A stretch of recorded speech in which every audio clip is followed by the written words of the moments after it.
Hello प्यारे बच्चों, कैसे हैं आप। आशा करती हूँ आप सभी अच्छे होंगे, स्वस्थ होंगे।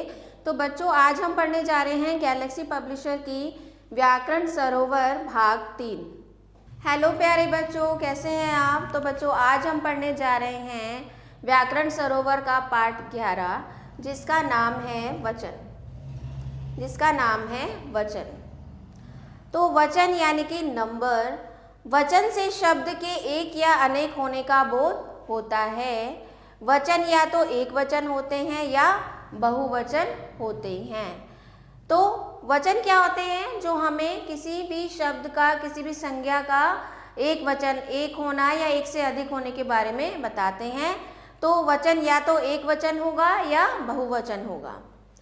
तो आगे आपको बोला जा रहा है, नीचे दिए गए चित्रों को और उनके नीचे दिए गए शब्दों को ध्यान से पढ़िए। तो यहाँ पर देख सकते हैं तितली कितनी है? एक। फिर यहाँ पर अनेक, दो तितलियाँ हैं तो इनको हमको लिख दिया तितलियाँ। यहाँ पर एक चिड़िया के लिए चिड़िया और अनेक चिड़िया के लिए चिड़िया।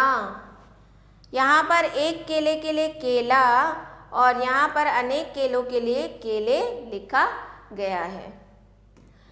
तो बच्चों, आपको क्या बताया जा रहा है कि बाईं ओर दिए गए चित्रों और शब्दों तितली, चिड़िया और केला से उनके एक होने का बोध होता है। यहाँ पर जितने भी वर्ड्स थे वो एक थे।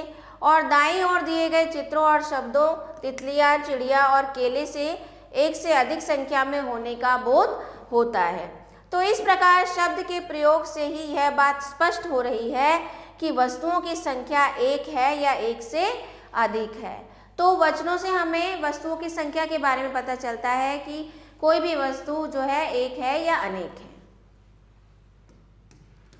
आगे देखते हैं बच्चों, वचन के भेद, काइंड्स ऑफ नंबर। तो वचन के दो भेद होते हैं बच्चों, एक वचन और बहुवचन। एक वचन यानी कि सिंगुलर नंबर संज्ञा शब्द के इस रूप से एक व्यक्ति, प्राणी, वस्तु आदि का बोध होता है, जैसे कुत्ता, लड़की, बतख, पुस्तक। बहुवचन शब्द के इस रूप से संज्ञा या सर्वनाम के एक से अधिक होने का बोध होता है, जैसे कुत्ते, लड़कियां, बतखें और पुस्तकें। तो समझ में आया बच्चों, एक वचन क्या होता है? जहाँ पर एक वस्तु या प्राणी के बारे में बात की जाती है, और बहुवचन जहाँ पर एक से अधिक वस्तु या प्राणी के बारे में बात की जाती है। तो याद रखिए, जब एक वचन शब्दों को बहुवचन में बदलते हैं तो उनका रूप प्राय बदल जाता है।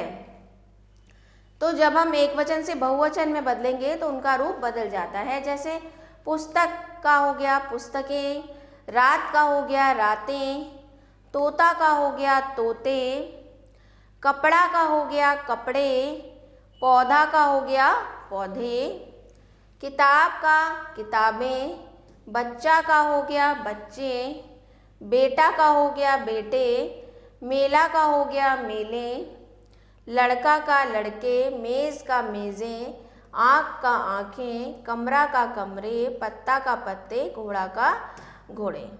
इसी तरह से आगे भी आप देख सकते हैं, नदी, नदियाँ, बकरी, बकरियाँ, कहानी, कहानियाँ, मिठाई, मिठाइयाँ, गाय, गायें, चाबी, चाबियाँ, बिल्ली, बिल्लियाँ, गुड़िया, गुड़ियाँ, रोटी, रोटियाँ, सब्जी, सब्जियाँ, मछली, मछलियाँ, सपना, सपने। ठीक है बच्चों। तो कुछ शब्दों के एक वचन और बहुवचन रूप समान रहते हैं। ऐसे ही कुछ शब्द नीचे दिए गए हैं। जैसे कुछ शब्द होते हैं जो एक वचन और बहुवचन में समान रूप से ही लिखे जाते हैं। जैसे बाग, बाग एक वचन के लिए भी बाग ही लिखेंगे हम, और बहुवचन अगर एक से ज़्यादा बागों के बारे में बात हो रही है तो वहाँ पर भी हम बाग का ही इस्तेमाल करेंगे। इसी तरह से नाक, भाई, शंख, गाँव, कान, सिर, शेर, आम, पेट, कबूतर, बैल, माली, बाल, मोर, खरगोश, सेब, फल, फल, हाथी, पिता, दिन, कमल, पेड़, कप, घर, गुलाब, नर आदि। आगे पढ़ते हैं बच्चों, वचन का क्रिया पर प्रभाव। वचन बदलने से क्रिया का रूप भी बदल जाता है। जैसे लड़का पढ़ रहा है, लड़के पढ़ रहे हैं। मेज पर एक सेब रखा है, मेज पर 4 सेब रखे हैं। फिर है आदर या सम्मान प्रकट करने के लिए एक व्यक्ति के लिए भी बहुवचन का प्रयोग किया जाता है। जैसे महात्मा गांधी एक महान नेता थे। क्योंकि हम उनको सम्मान दे रहे हैं तो हम यहाँ पर नेता था नहीं लिखेंगे, नेता थे लिखेंगे। गुरुजी मुझे पढ़ाते हैं, तो यहाँ पर भी पढ़ाते हैं लिखा जाएगा अगर हम किसी सम्माननीय व्यक्ति के बारे में लिख रहे हैं या बोल रहे हैं। तो बच्चों, आपने क्या जाना इस पाठ में? शब्द के जिस रूप से उसकी संख्या का बोध होता है उसे वचन कहते हैं। वचन के 2 भेद होते हैं, एक वचन और बहुवचन। संज्ञा शब्द के जिस रूप से एक व्यक्ति, प्राणी, वस्तु आदि का बोध होता है उसे एक वचन कहते हैं। संज्ञा शब्द के जिस रूप से एक से अधिक व्यक्तियों, प्राणियों, वस्तुओं आदि का बोध होता है उसे बहुवचन कहते हैं। सजीव वस्तुओं की तरह निर्जीव वस्तु भी पुल्लिंग और स्त्रीलिंग होती हैं। आगे देखते हैं अभ्यास कार्य। मौखिक उत्तर दीजिए। दवाई शब्द का बहुवचन क्या होता है? तो दवाई शब्द का बहुवचन क्या होता है बच्चों? दवाइयाँ। दिल्ली का अक्षरधाम एक वचन है या बहुवचन? तो यह एक वचन है। तो पहला अभ्यास कार्य है, कोष्टक में से सही शब्द छांटकर रिक्त स्थान भरिए। तो हिनहिनाता है, तो हिनहिनाता है, कौन हिनहिनाता है? घोड़ा। यहाँ पर आप क्रिया से देख सकते हैं, हिनहिनाता है तो एक वचन का बोध हो रहा है, तो यहाँ पर हम घोड़ा लिखेंगे। फिर रीता की साड़ी, क्योंकि रीता एक वचन है तो साड़ी आ जाएगा। रीता की साड़ी फट गई। फिर अगला है लड़के आपस में झगड़ रहे हैं। अगला है बच्चे नदी में तैरते हैं। अगला है हमारे शहर की सभी सड़कें साफ रहती हैं।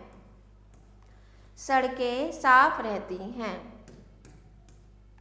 अगला अभ्यास कार्य देखिए, नीचे लिखे शब्दों के वचन बदलकर लिखिए।